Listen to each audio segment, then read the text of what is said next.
Hello guys, ഇപ്പോൾ നമുക്കൊരു അടിപൊളി സാലഡ് ഉണ്ടാക്കിയാലോ. ചൂടൊക്കെ അല്ലേ, ഇപ്പോൾ വാട്ടർമെലോൺ ഉപയോഗിച്ചിട്ട് നമുക്കൊരു കിടിലൻ സാലഡ് ഉണ്ടാക്കാം. വായോ. അപ്പോൾ ആദ്യം നമുക്കിത് കട്ട് ചെയ്യാം. ഓക്കെ,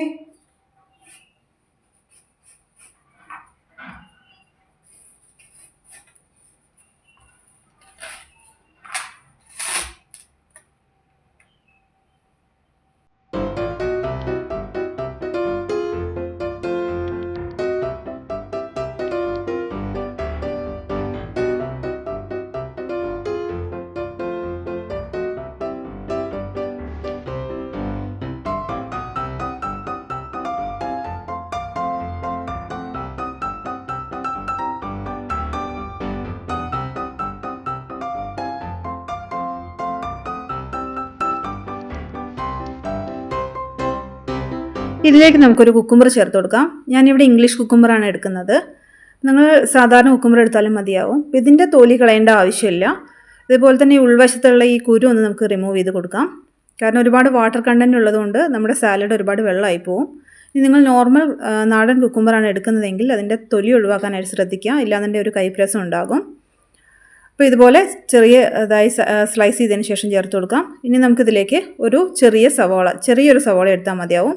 അതും ഇതുപോലെ തന്നെ സ്ലൈസ് ചെയ്ത് ചേർത്ത് കൊടുക്കാം. ഈ സാലഡ് നമ്മൾ നേരത്തെ ഉണ്ടാക്കി വെക്കരുത്, കഴിക്കുന്നതിന് തൊട്ട് മുമ്പായിട്ട് ഉണ്ടാക്കി വെക്കാം. അതല്ലാന്നുണ്ടെങ്കിൽ ഒരുപാട് വെള്ളം ഇറങ്ങി ചീത്തയായി പോകും. അപ്പോൾ ഇതിലേക്ക് ഇനി കുറച്ച് മിൻറ്റ് ലീവ്സ് ഇതുപോലെ ചെറുതായി അരിഞ്ഞതിന് ശേഷം ചേർത്ത് കൊടുക്കാം.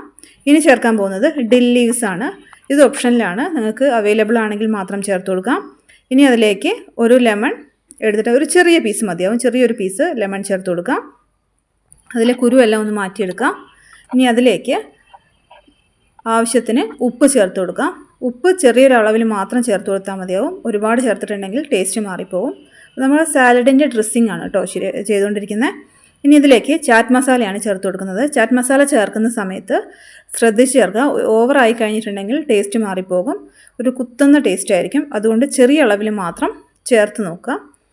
ഇനി അതിലേക്ക് കുറച്ച് ബ്ലാക്ക് പെപ്പറിൻ്റെ പൗഡർ, ഇത് ഞാനിവിടെ പൊടിച്ചിട്ടുള്ള പൊടിയാണ്, അപ്പോൾ അത് ചേർത്ത് കൊടുക്കാം. ഇനി ഇത് നന്നായിട്ട് ഒന്ന് മിക്സ് ചെയ്തിട്ട് നമുക്കതിലേക്ക് ഒഴിച്ചു കൊടുക്കാം.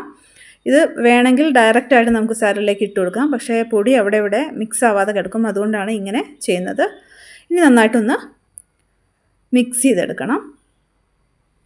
ഈ സാലഡ് നിങ്ങൾക്ക് നല്ല ചില്ലായിട്ട് വേണമെന്നുണ്ടെങ്കിൽ വാട്ടർമെലോൺ കുറച്ച് നേരം ഫ്രിഡ്ജിൽ വെച്ചതിന് ശേഷം ചെയ്യുന്നതായിരിക്കും നല്ലത്.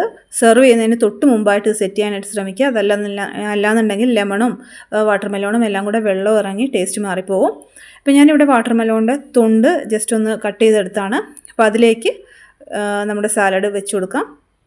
ഇനി ഒരു ഡെക്കറേഷന് വേണ്ടി നമ്മൾ മാറ്റി വെച്ചിട്ടുള്ള സവോളയുടെ പീസും കുക്കുംബറും അതുപോലെ ഡിൽ ലീവ്സ്, ഒരു ചെറിയൊരു കഷ്ണം ലെമൺ കട്ട് ചെയ്തിട്ട് നടുകെ മുറിച്ചതിന് ശേഷം ഇതുപോലെ വെച്ച് കൊടുക്കുന്നുണ്ട്. സെർവിങ് ഐഡിയാസൊക്കെ നമ്മളെ ഓരോരുത്തരുടെ ഇഷ്ടത്തിനനുസരിച്ച് നമുക്ക് ചെയ്യാവുന്നതാണ്. അപ്പോൾ സിമ്പിളായിട്ടുള്ള സാലഡാണ്, എല്ലാവർക്കും ഇഷ്ടമായെന്ന് വിചാരിക്കുന്നു. അപ്പോൾ നമ്മുടെ വാട്ടർമെലോൺ സാലഡ് റെഡിയാണ്. എല്ലാവരും ഉണ്ടാക്കി നോക്കണം, അടിപൊളി ടേസ്റ്റാണ്. പൊടികളൊക്കെ നിങ്ങളുടെ ഇഷ്ടത്തിനനുസരിച്ച് അഡ്ജസ്റ്റ് ചെയ്തിടുക. അപ്പോൾ എല്ലാവരും ട്രൈ ചെയ്ത് നോക്കുമെന്ന് വിശ്വസിക്കുന്നു. റെസിപ്പി ഇഷ്ടമായി വിചാരിക്കുന്നു. ഷെയർ ചെയ്യാനും സബ്സ്ക്രൈബ് ചെയ്യാനും സപ്പോർട്ട് ചെയ്യാനും മറക്കരുത്. ഒരു അടിപൊളി റെസിപ്പിയായിട്ട് വീണ്ടും കാണാം.